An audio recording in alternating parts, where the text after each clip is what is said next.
Ready to leave slow trades in the dest and snipe crypto tokens like a pro. First, head over to the Photon platform and connect your wallet. It's crucial to choose a wallet with sufficient funds for both the token purchase and gas fees.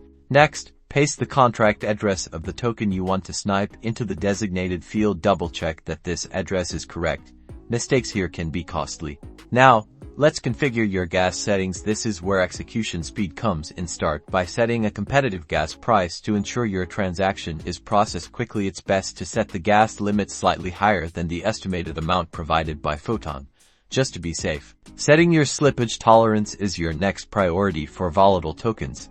Consider a higher slippage, like 5% to 15%, but be aware this can increase the final purchase price. Now, let's talk about risk management. Utilize Photon's anti-rogue features, if available, and always set a max spend limit. This will prevent you from accidentally spending more than you intended if the token price spikes during execution.